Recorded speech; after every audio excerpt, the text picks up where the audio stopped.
Je me souviendrai toujours de cette séance de ciné. Alors que le générique de fin venait de se dérouler et que toutes les dernières personnes étaient en train de prendre leur manteau, j'étais incapable de me relever, toujours pris dans le film, incapable de voir ce qui se passait autour de moi. Je m'étais reçu une claque. C'était pas la première fois. J'en ai même reçu pour des films objectivement bien meilleurs. Mais c'était la première fois que je me suis retrouvé aussi incapable de sortir de l'univers d'un film. Incapable d'écouter autre chose que la bande originale en rentrant chez moi. Incapable de ne pas remater le trailer une fois devant mon PC. Et incapable de ne pas faire de vidéo à ce sujet. Dès le premier moment de calme. C'était il y a maintenant 2 ans. Et je crois que je ne suis jamais vraiment sorti de cette salle de cinéma. Et c'est pour ça qu'aujourd'hui, on va parler de Hustle and Voice de Naoko Yamada. En se demandant de tous les cinémas, comment le cinéma d'animation est celui qui réussit à transmettre le plus d'émotions.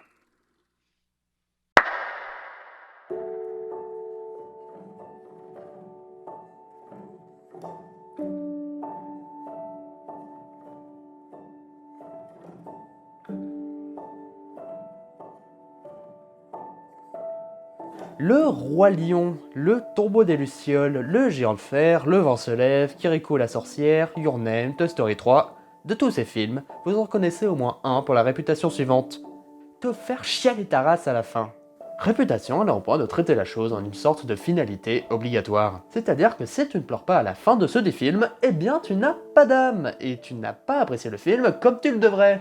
Vilain spectateur. Logique qui est complètement conne en soi, puisque tout le monde ne réagit pas pareil face à un film.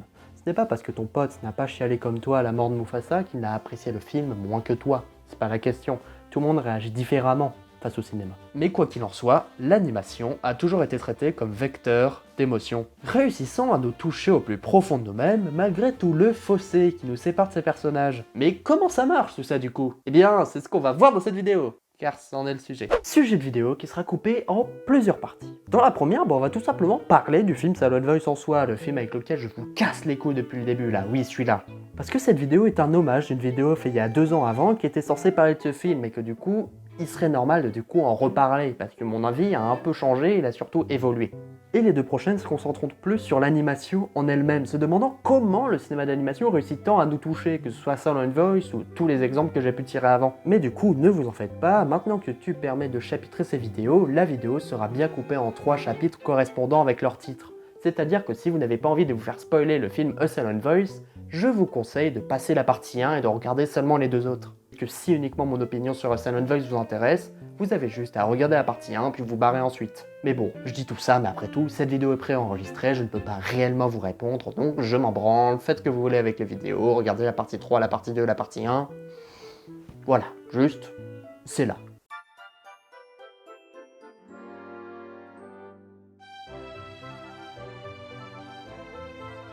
Mais du coup, ce film, là, avec lequel je vous casse les couilles depuis tout à l'heure, il parle de quoi? Eh bien, c'est l'histoire d'Ishida. Un jeune gamin, tout ce qu'il y a de plus normal, dont le quotidien va tout d'un coup être changé par l'arrivée d'une nouvelle élève dans sa classe, nommée Nishimiya. Une élève qui, à la différence des autres, est sourde.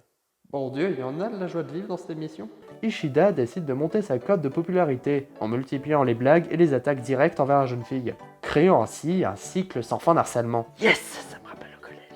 Harcèlement ponctué par toujours la même blague. Arracher les appareils auditifs hors de prix de Nishimiya afin de les jeter par une fenêtre. Ce qui finira par attirer l'attention de la mère de Nishimiya, qui portera plainte et demandera une lourde somme d'argent en compensation à la famille d'Ishida, qui se retrouve donc des années plus tard avec une immense dette à payer, qu'il rattrape à peine avec des petits boulots, et une réputation massacrée, puisque l'entièreté de sa classe, de peur de sanctions, a décidé de désigner Ishida comme seul responsable de cette blague collective. Laissant celui-ci du coup sans soutien et avec beaucoup de remords, le poussant à revenir reprendre le contact avec Nishimiya en apprenant le langage des signes. Et voilà, ça c'est à peu près les 20 premières minutes du film Hustle and Voice.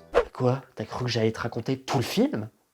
Va sur Wikipédia, connard! Vous l'aurez peut-être compris, c'est une histoire qui se concentre énormément sur les problèmes de communication de ces personnages. Bon, en même temps, quand le personnage sur lequel se base toute l'attention est sourd, forcément, le dialogue et l'échange ne va pas se passer super bien. Mais ces problèmes de communication peuvent se voir dans des registres différents sur tous les personnages. Nous nous reconnaissons tous d'une manière ou d'une autre dans l'un des mots dont soufflent les personnages. Tout ça parce que tout est décrit d'une manière assez réaliste en soi, assez terre-à-terre et assez humaine surtout. Ce qui fait que quoi que soient leurs mots, on est obligé de pas forcément les comprendre, genre les ressentir, mais d'au moins les visualiser, par rapport à d'autres œuvres qui, elles, vont un peu plus dans la métaphore, vous savez, des petits trucs genre Neon Genesis Evangelion, qui lui ira plus dans le sous-texte, laissant souvent les spectateurs en dehors, dû au point de vue assez flou et au scénario assez dense et décousu. Ici, tous ces problèmes de communication restent le point principal guidant l'histoire, étant montré par l'écriture et les dialogues se basant sur ces points pour faire avancer le scénario, et étant représenté dans la réalisation par la supériorité du film d'animation sur le film d'image réelle, le visuel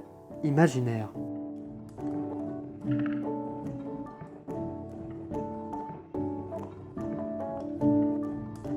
Pour commencer cette partie, je tiens à préciser une chose très simple pour que tout soit clair. L'animation n'est pas un putain de genre. C'est une technique, c'est une esthétique, c'est de la tic, de ce que tu veux, mais ce n'est pas un putain de genre. Ok, je me suis peut-être un peu emporté là maintenant. Je suis désolé, je n'ai pas les mots pour vous dire à quel point je m'excuse. Alors du coup, pour que tous nous relâchions un peu ce stress que nous venons d'accumuler, je vous propose d'écouter 5 secondes de musique relaxante trouvée sur YouTube. Libre de droit, évidemment.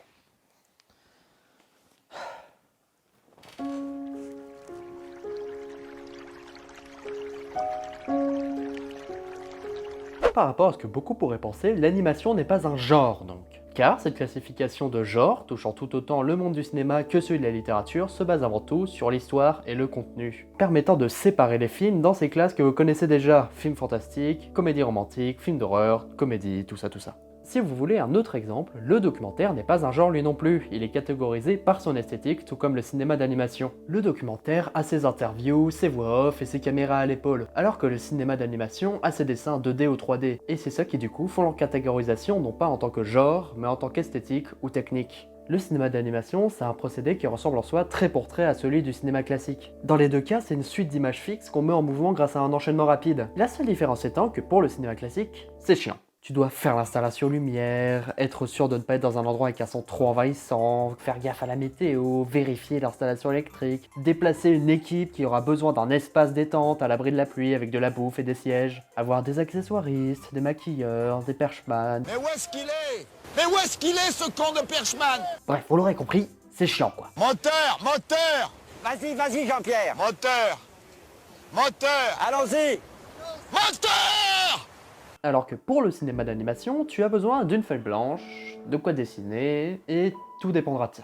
Ce qui fait que du coup, le résultat d'une image dessinée est beaucoup plus facile à contrôler. Il y a des difficultés techniques, bien évidemment, je ne dis pas que les animateurs sont des gens qui ne galèrent pas leur race sur chaque plan d'un film. Mais rien que le contrôle absolu du cadre, de la lumière, du jeu d'acteur, du décor, tout le fait que le dessin est en soi un procédé qui permet de s'émanciper entièrement du réel, fait que l'animation est l'esthétique permettant les visuels les plus hallucinés, les plus créatifs, qui peuvent se permettre tous les effets surréalistes qu'ils veulent, puisque quoi qu'ils fassent, tous les choix visuels les plus perchés ne feront pas décrocher les spectateurs, puisqu'on n'en a pas vu une seule de réelle depuis le début. Par exemple, pour revenir sur le film Silent Voice, le scénario que je vous ai résumé brièvement tout à l'heure est une histoire assez terre-à-terre, cherchant à s'approcher du réel, prenant de véritables problèmes de notre société comme le harcèlement scolaire, la dépression, l'isolement ou encore la discrimination envers les personnes handicapées. Et bien, sa vertu de film d'animation permet de suivre l'ambiance réaliste du scénario dans son décor et sa réalisation, tout en proposant en même temps des images et concepts de couleurs extrêmement imagés et des cadres assez surréalistes, se permettant même des cadres entrant dans le fort intérieur de ces personnages. Par exemple, l'idée majeure du film est de représenter la peur de communiquer avec autrui de son personnage principal en foutant des croix sur la gueule de tout le monde. Ça paraît être une idée extrêmement étrange comme ça, mais en vrai c'est ultra efficace et surtout ça t'envoie un message clair. Ces images nous permettent d'une manière assez simple et intéressante visuellement de comprendre la manière de voir les choses de son personnage. Rien qu'avec ces croix on comprend le blocage qu'il vit et comment il pense, interprétant chaque regard des passants comme une interdiction d'approcher. Rien que cette prise de liberté sur le réel dans une histoire pourtant assez terre à terre nous laisse un océan d'interprétation possible, tout en restant ancré dans l'univers du film. L'animation est une technique capable de laisser un choix extrêmement libre à son auteur, bien plus que dans le film live. Les possibilités de lumière, cadrage, d'acteurs sont infinies et réglables à la volonté, ayant des contraintes techniques bien plus surmontables qu'avec un véritable plateau à agencer, puisqu'elle réussit à complètement s'affranchir de toutes les contraintes du réel. Et c'est ça qui permet à Silent Voice d'avoir une esthétique mélangeant la vision d'un monde dur et sans pitié, et une impression de rêve ne se finissant pas, te montrant une scène dure sous une lumière exagérée. halluciné, utilisant même des défauts de l'image live pour renforcer l'esthétique de ses cadres, comme par exemple cette scène, utilisant parfaitement la surexposition. Un problème apparaissant quand une caméra mal calibrée est soumise à une source de lumière trop importante, créant ce décor complètement blanc qui ici permet de parfaitement découper les personnages du cadre. Tous les plans d'un film d'animation ainsi que leur enchaînement dans le montage sont prévenus longtemps à l'avance. Car en effet, sur un tournage classique, tu peux te permettre parfois d'enregistrer une scène sur différents plans, improviser des mouvements de caméra sur le moment, tout ça. Alors que pour le cinéma d'animation, tu peux pas te le permettre. Chaque plan représente des jours, voire des semaines de travail. Le cinéma d'animation, c'est un cinéma qui est en recherche constante de l'image parfaite, capable de s'imprégner en nous pour rester dans les mémoires, cherchant constamment à jouer de ce lien entre rêve et réalité. J'ai dû payer le prix du comportement que j'avais eu en dernière année de primaire. J'avais commis quelque chose d'impardonnable. Il fallait que j'en assume la responsabilité et que je sois puni. Très rapidement, je me suis retrouvé tout seul.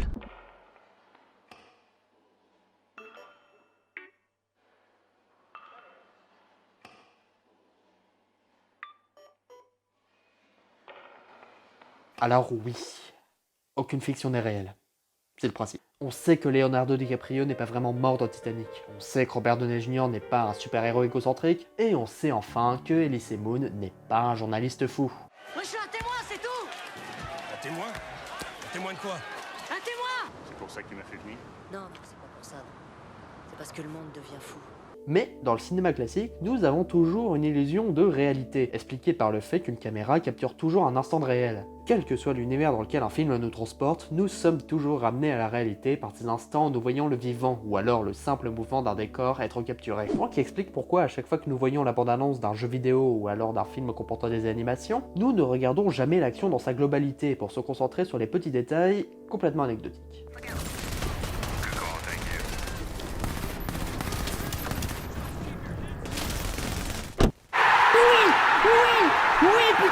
Car on recherche toujours ces petits détails, ces micro-mouvements dont on est habitué. Et c'est pour ça que tous les professionnels diront qu'une bonne séquence animée peut être connue par la qualité de ses liquides. Car quel autre élément comporte plus de micro-mouvements imprévisibles que l'eau?